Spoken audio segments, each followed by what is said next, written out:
Hello दोस्तों, आज 5 अगस्त 2023 दिन शनिवार का आज के मुख्य समाचार, बड़ी खबरें, देश और दुनिया का ताजा अपडेट लेकर हाजिर हो गए। शुरुआत करते हैं आज की पहली बड़ी खबर। राहुल गांधी को सुप्रीम कोर्ट से बड़ी राहत मिली है, सजा पर रोक लग गई है, बहाल होगी संसद की सदस्यता। मोदी सरनेम केस के मामले में सुप्रीम कोर्ट ने राहुल गांधी को बड़ी राहत दे दी है। सुप्रीम कोर्ट ने इस मामले में फैसला सुनाते हुए राहुल की सजा पर रोक लगाई है। जज ने राहुल गांधी को राहत देते हुए कहा कि हम सेशन कोर्ट में अपील लंबित रहने तक राहुल की दोष सिद्धि पर रोक लगा रहे हैं। राहुल गांधी की लोकसभा सदस्यता बहाली के लिए मंगलवार तक इंतजार करेगी कांग्रेस, नहीं तो फिर वापस कोर्ट जाएंगे। यानी सुप्रीम कोर्ट के फैसले के बाद राहुल की लोकसभा सदस्यता की बहाली का रास्ता साफ हो गया है। अब कांग्रेस पार्टी की नजर लोकसभा स्पीकर पर लगी है कि वे कब राहुल की लोकसभा में वापसी करते हैं। वहीं राहुल गांधी के हक में फैसला आने पर याचिकाकर्ता पूर्णेश मोदी ने कहा कानूनी जंग जारी रहेगी। याचिकाकर्ता पूर्णेश मोदी ने सुप्रीम कोर्ट के इस फैसले का स्वागत किया। उन्होंने कहा कि सेशन कोर्ट में यह मुकदमा अभी चलने वाला है और हमारी कानूनी जंग जारी रहेगी। लेकिन फिलहाल कांग्रेस नेता राहुल गांधी को मानहानि मामले में सुप्रीम कोर्ट से यह बड़ी राहत मिल गई है। कोर्ट ने राहुल गांधी के हक में फैसला देते हुए उनकी सजा पर रोक लगा दी है। कोर्ट के इस फैसले से कांग्रेस जोश में है। बड़ी खबर आ रही है, मणिपुर में इंटरनेट बैन के बीच एसएमएस से रिपोर्टिंग, हिंसा और फायरिंग जारी है। 93 दिन से 34 लाख लोग सिर्फ एसएमएस और कॉल के भरोसे हैं। 3 मई को हिंसा शुरू होने के बाद पूरे मणिपुर में इंटरनेट बंद कर दिया गया था।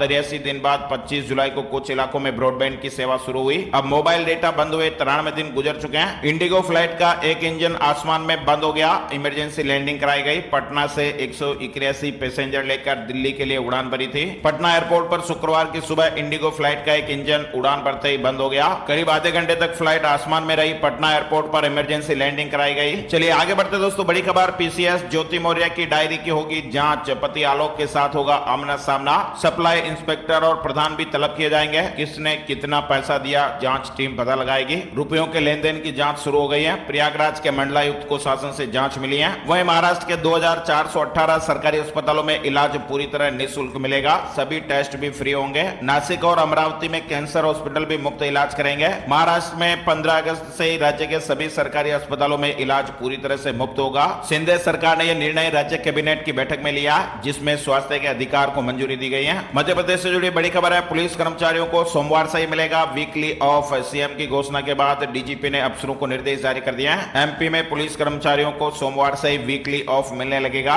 बड़ी खबर है, एसबीआई बैंक ने सारे रिकॉर्ड तोड़ डाले। 3 महीनों में हुआ करीब 17,000 करोड़ रुपए का मुनाफा। देश के सबसे बड़े भारतीय स्टेट बैंक ने शुक्रवार को अपने जून 2023 तिमाही के नतीजे जारी किए और कमाई के मामले सभी पुराने रिकॉर्ड है वो धराशायी हो गए। देश के सबसे बड़े बैंक का मुनाफा 16,884 करोड़ रुपए हुआ। पिछले साल 6,068 करोड़ रुपए था। वहीं दिल्ली एनसीआर में बारिश का येलो अलर्ट है, गर्मी से राहत मिलेगी। आईएमडी के पूर्वानुमान के मुताबिक दिल्ली वासियों के लिए हफ्ते के अंत में राहत मिलने की उम्मीद है। आईएमडी के मुताबिक अगले 4 से 5 दिनों में रुक रुक कर बारिश होने का अनुमान है। दिल्ली एनसीआर में 6 अगस्त तक हल्की से लेकर मध्यम बारिश हो सकती है। सीबीएसई ने बड़ा फैसला लिया, पेरेंट्स मनमर्जी से खरीद सकेंगे बच्चों की किताबें और ड्रेस। स्कूलों ने मनमानी की तो फिर कार्रवाई होगी। अक्सर ये देखा गया दोस्तों की सीबीएसई स्कूल में एडमिशन लेने के बाद किताबें और ड्रेस लेने के लिए स्कूल खास दुकान या कैंपस में मौजूद स्टोर से ही खरीदने का दबाव अभिभावकों पर बनाते हैं। ये शिकायत अब बोर्ड तक पहुंच गई और इस पर अब कार्रवाई करने के मूड में सीबीआई आ गई है। बोर्ड से साफ निर्देश दिए गए हैं कि पुस्तक और पोशाक किसी खास दुकान से खरीदने के लिए कोई भी स्कूल अभिभावकों पर दबाव नहीं बनाएगा।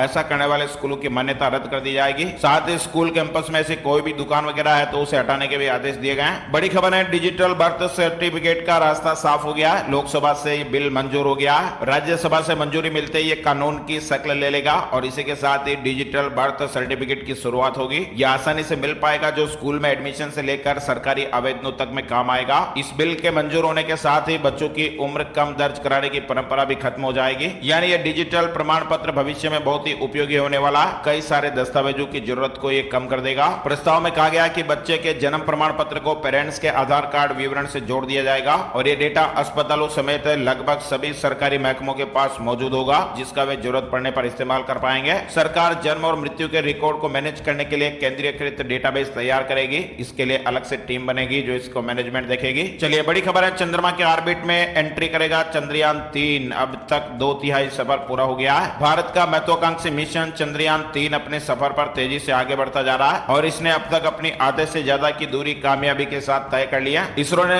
शुक्रवार को ताजा अपडेट जानकारी दी है। चंद्रयान 3 ने चंद्रमा की करीब 2/3 दूरी पूरी कर लिया और यह मिशन सफल चल रहा है। वहीं दोस्तों, अचानक दिल्ली में सस्ता हुआ टमाटर। दिल्ली में जल्द ही महंगाई से राहत मिलने की उम्मीद बढ़ गई है। टमाटर के दामों में 50 रुपए की गिरावट दर्ज हुई है। नितिन देसाई सुसाइड मामले में एफआईआर दर्ज हो गई है। लोन कंपनी समेत 5 पर मामला दर्ज हुआ। Art director Nitin Desai suicide मामले में पुलिस ने ईसीएल फाइनेंस कंपनी समेत करीब 5 लोगों के खिलाफ मामला दर्ज कर लिया। एक्शन में हरियाणा सरकार नूह में रोहिंग्याओं की 250 झुग्गियों पर बुलडोजर चला। राज्य के गृह मंत्री अनिल विज ने कहा कि हिंसा के संबंध में अब तक 102 एफआईआर दर्ज हो गई है, जिनमें से आधी से ज्यादा अकेले नूह में ही है। अब तक 202 लोगों को गिरफ्तार किया गया और 80 लोगों को हिरासत में लिया गया। नूह में सांप्रदायिक हिंसा के बाद रोहिंग्याओं की अवैध बस्तियों पर जिला प्रशासन का बुलडोजर चला और 250 से ज्यादा झुग्गियों को ध्वस्त कर दिया गया। राम मंदिर से जुड़ी महत्वपूर्ण अपडेट जानकारी। रामलला की प्राण प्रतिष्ठा के लिए 21 से 23 जनवरी की तारीख फिलहाल तय हो गई है। पीएम मोदी को आमंत्रित किया जाएगा। प्राण प्रतिष्ठा के लिए खास प्लान तैयार हो रहा है। स्पेशल कमांडो भी तैनात रहेंगे। 52,000 सीसीटीवी कैमरे लगा दिए गए, यानी श्रद्धालुओं की बढ़ती संख्या को देखते हुए सुरक्षा के यहाँ पर पूरे इंतजाम किए जा रहे हैं। दिल्ली से जुड़ा अपडेट है। प्रगति मैदान में आज से सजेगी किताबों की दुनिया। आज से ही पुस्तकालय महोत्सव 2023 का आयोजन। प्रगति मैदान में शनिवार से ही किताबों की दुनिया सजने जा रही है। ज्ञानवापी पर एएसआई को 1 महीने में देनी होगी रिपोर्ट। सुप्रीम कोर्ट के फैसले के बाद नई डेडलाइन मिली है। ज्ञानवापी परिसर में एएसआई ने सर्वे का काम शुक्रवार को फिर से शुरू कर दिया। वहीं हिमाचल प्रदेश से जुड़ी खबर है। मुख्यमंत्री सुखविंदर सिंह सुक्खू ने नई दिल्ली में प्रधानमंत्री नरेंद्र मोदी से मुलाकात की है। पीएम मोदी ने कहा कि केंद्रीय टीम की रिपोर्ट के आधार पर हिमाचल प्रदेश को वित्तीय सहायता देंगे। केंद्र सरकार ने भी हाल ही में हिमाचल प्रदेश में बारिश, बाढ़ और बादल फटने से हुई क्षति का आकलन करने के लिए टीम भेजी थी। वहीं आम चुनाव में उम्मीदवारी के लिए आयु सीमा 25 साल से घटाकर 18 साल करने का सुझाव है। कानून और न्याय मामलों पर संसद की स्थायी समिति ने संसद में पेश अपनी रिपोर्ट में आम चुनाव के लिए उम्मीदवारों की उम्र मौजूद 25 साल से घटाकर 18 साल करने का सुझाव दिया। दिल्ली शराब घोटाले से जुड़ी बड़ी खबर। मनीष सिसोदिया को अंतरिम जमानत नहीं, सुप्रीम कोर्ट ने मामला 4 सितंबर तक टाल दिया। साथ ही बड़ी खबर है, भारत से पाकिस्तान पहुंचने के कुछ दिनों बाद अंजू ने नसरुल्लाह से निकाह कर लिया। उसने अपना धर्म परिवर्तन भी करवा लिया। दोनों पाकिस्तान में अपनी जिंदगी जी रहे हैं। हाल ही में अंजू को पाकिस्तान के बिजनेसमैन ने प्लॉट समेत कई महंगे गिफ्ट भी दिए थे। कई लोगों के मन में सवाल था कि अंजू भारत वापस लौटेगी या फिर नहीं, लेकिन अब तस्वीर लगभग साफ हो गई है। अंजू का वीजा पाकिस्तान सरकार ने बढ़ा दिया और अब ऐसा माना जाने लगा कि भारत से अपने बच्चों और पति को छोड़कर गई अंजू शायद ही वापस लौटे। ऐसा भी कहा जा रहा है कि इन सब खेल के पीछे नसरुल्लाह का दिमाग है, जो कि पड़ोसी मुल्क में बैठकर कोई बड़ा गेम खेलने की कोशिश में है। बड़ी खबर है, केदारनाथ में आसमान से बरसी मौत। रुद्रप्रयाग में भारी बारिश के बाद 16 लापता हो गए, 3 शव बरामद हुए हैं। यात्रा रोक दी गई है। केदारनाथ के गौरीकुंड में तेज बारिश के बाद पहाड़ी से आया मलबा अपने साथ 2 ढाबे और 1 खोखा बहा ले गया। इनमें रह रहे 19 लोगों में से 3 के शव बरामद हो चुके हैं, जबकि 16 अन्य लापता है। इन सभी के मंदाकिनी में बहने की आशंका जताई जा रही है। हिमाचल प्रदेश में अगले 2 दिन भारी बारिश का अलर्ट है। भूस्खलन से लोग परेशान है। आईएमडी के मुताबिक शनिवार और रविवार को भी भारी बारिश की संभावना है, यानी अगले 2 दिनों तक हिमाचल में जबरदस्त बारिश हो सकती है। राजस्थान से जुड़ी बड़ी खबर, 7 अगस्त को राजस्थान को मिलेंगे 19 नए जिले और 3 संभाग। गहलोत मंत्रिमंडल ने मोहर लगा दी है। मुख्यमंत्री अशोक गहलोत ने मार्च में विधानसभा में 19 नए जिले और 3 संभाग बनाने की घोषणा की थी। उन्होंने कहा कि नए जिलों के गठन का अध्ययन करने के लिए एक उच्च स्तरीय समिति का गठन भी किया गया और राज्य सरकार को एक रिपोर्ट मिली है। राजस्थान मंत्रिमंडल ने शुक्रवार को राज्य में 19 नए जिले और 3 नए संभाग बनाने के लिए एक उच्च स्तरीय समिति के प्रस्ताव को मंजूरी दे दी है। वहीं एजुकेशन से जुड़ा अपडेट, अब विदेशी भाषा भी पढ़ सकेंगे नर्सिंग छात्र। फ्रेंच, जर्मन और ग्रीक सहित अन्य भाषाओं का विकल्प मिलेगा।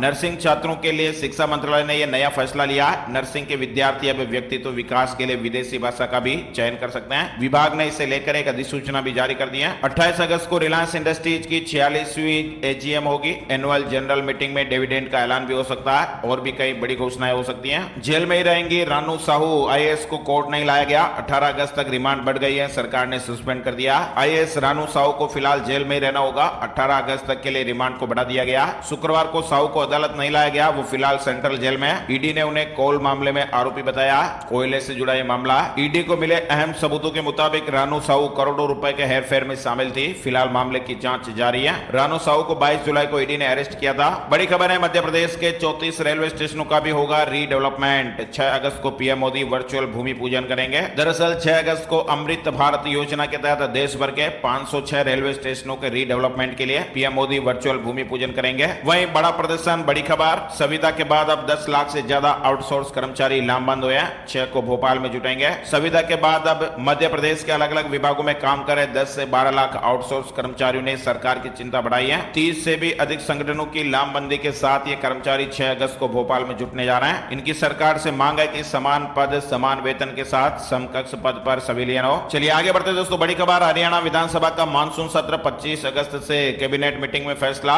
नई टीचर ट्रांसफर पॉलिसी को मंजूरी मिली है। हरियाणा कैबिनेट की मीटिंग शुक्रवार को सीएम मनोहर लाल खट्टर की अध्यक्षता में हुई और इस मीटिंग में नुआ हिंसा के साथ ही दूसरे अन्य एजेंडों पर भी चर्चा की गई। इसके साथ ही विधानसभा सत्र 25 अगस्त से शुरू करने का फैसला लिया गया। मीटिंग में 10 अगस्त के बाद शुरू होने वाली शिक्षकों की ट्रांसफर पॉलिसी पर सीएम ने अपनी अंतिम मोहर लगा दी है और भी कई बड़े फैसले हुए हैं। इंडिया की तीसरी बैठक 31 अगस्त से 1 सितंबर तक मुंबई में, संयोजक के नाम पर लगेगी मुहर। विपक्षी दलों की अगली व तीसरी बैठक 31 अगस्त से 1 सितंबर तक मुंबई में होगी। सूत्रों के हवाले से इस तरह की बड़ी खबर है। वहीं आईआरसीटीसी कराएगा नेपाल और श्रीलंका का टूर, श्रद्धालु विदेश में यात्रा कर सकते हैं। देश में धार्मिक स्थलों के दर्शन कराने के बाद अब आईआरसीटीसी श्रद्धालुओं को विदेश में भगवान राम और शिव के दर्शन कराएगा। इसके लिए आईआरसीटीसी ने तैयारी की है। पशुपतिनाथ के दर्शन के लिए श्रद्धालु फ्लाइट के जरिए नेपाल की राजधानी काठमांडू जाएंगे और इसके लिए सारा अरेंजमेंट आईआरसीटीसी करेगी। 21 अगस्त से इस यात्रा की शुरुआत होगी। आईआरसीटीसी की वेबसाइट पर इसकी डिटेल आपको मिल जाएगी। बड़ी खबर है, आकाश के बाद अब पाताल भेजने की तैयारी, आ रहा है भारत का समुद्रयान। समुद्रयान भारत का दूसरा मेगा सी मिशन है और इसके लिए भारत मत्स्य 6000 पनडुब्बी को तैयार कर रहा है। मणिपुर मंत्रिमंडल ने राज्यपाल से 21 अगस्त को विधानसभा सत्र बुलाने की सिफारिश की है। वहीं गृह सचिव अजय कुमार भल्ला को 22 अगस्त 2024 तक 1 साल का सेवा विस्तार मिला। सहारा निवेशकों का पैसा आने लगा। अमित शाह ने अकाउंट में पैसा ट्रांसफर करके इसकी शुरुआत भी कर दी है। सहारा रिफंड पोर्टल के माध्यम से जमाकर्ताओं को उनकी राशि ट्रांसफर की जा रही है। पीआरडी जवानों को होमगार्डों के बराबर सैलरी देने का आदेश। हाईकोर्ट ने एक जैसी सेवा के बावजूद कम पेमेंट को गलत बताया। इलाहाबाद हाईकोर्ट ने इस तरह का अपडेट दिया। उत्तराखंड में भी आई फ्लू के मामलों में बढ़ोतरी देखी जा रही है। सरकार ने अलर्ट जारी किया। सीबीएसई 10वीं कंपार्टमेंट परीक्षा का रिजल्ट जारी हो गया। विद्यार्थी आधिकारिक वेबसाइट पर जाकर रिजल्ट चेक कर सकते हैं। अब बात कर लेते हैं दोस्तों gold price today, silver price today, सोने चांदी के भाव। सोने और चांदी की कीमतों में तेजी देखने को मिली है। शुक्रवार को सोने का भाव 59,298 रुपए प्रति 10 ग्राम पर रहा। वहीं चांदी का भाव 72,037 रुपए प्रति किलोग्राम पर रहा। आईबीजे की ऑफिशियल वेबसाइट पर आपको डिटेल जानकारी मिलेगी। अब बात कर लेते हैं वेदर न्यूज एंड एनालिसिस में संपूर्ण भारत का आज 5 अगस्त 2023 का मौसम पूर्वानुमान। मौसम की जानकारी का ताजा अपडेट आ गया। स्काईमेट वेदर अपडेट के मुताबिक अगले 24 घंटों के दौरान मध्य प्रदेश, छत्तीसगढ़, उत्तर प्रदेश, उप हिमालय, पश्चिम बंगाल, सिक्किम, असम, मेघालय और अरुणाचल प्रदेश में हल्की से मध्यम बारिश के साथ ही कुछ स्थानों पर भारी बारिश हो सकती है। उत्तराखंड, हिमाचल प्रदेश, पंजाब के कुछ इलाके, हरियाणा, दिल्ली, पूर्वोत्तर राजस्थान, कोंकण और गोवा, तटीय कर्नाटक, बिहार के कुछ इलाके, झारखंड और गंगेय पश्चिम बंगाल में भी हल्की से मध्यम बारिश होने का अनुमान है। वहीं पूर्वोत्तर भारत, उड़ीसा, दक्षिणी छत्तीसगढ़, विदर्भ, गुजरात, मध्य महाराष्ट्र, केरल, अंडमान और निकोबार द्वीप समूह, लक्षद्वीप में भी हल्की बारिश की संभावनाएं हैं। आज के मुख्य समाचार अपडेट में फिलहाल बस इतनी खबर। बने रहिए हमारे साथ, हम हैं उपसंहार न्यूज।